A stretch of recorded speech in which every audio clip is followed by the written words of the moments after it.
स्वाधीन भारत रे प्रथम थर फांसी पाइब महिला कहुए प्रेम चित्ती सत्य शिव आउ सुंदर मध्य हेले ए प्रेम जो पागलामी परिणत हुए तेबे मानेनी बाड़बता कौन सी बाट आपणे नहीं पारे निज साथी को पाइबा पाई।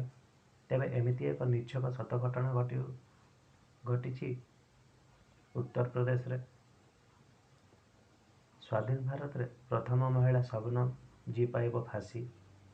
नाम शबनम, पाठ स्नातक इंग्राजी और हिंदी स्नातकोत्तर, गाँ उत्तर प्रदेश अमरोह ठारू 20 किलोमीटर दूर बावनखेड़ी गाँ।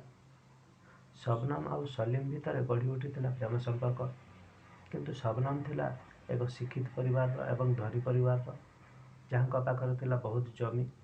अन्य पक्षरे सलीम थिला 5 फेल आउ पेशारे जड़े श्रमिक आउ यहाकू सहज ग्रहण कर परिवार वर्ग आउ ए विवाह को मना कर देइतिले।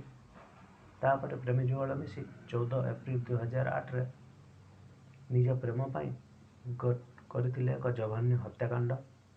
परिवार 10 जन को कुराड़ी मारी देइतिले। एथिरे थिले माँ, बापा, 2 भाई, भाउज, मौसी झील एवं नाबालिग पुतरा।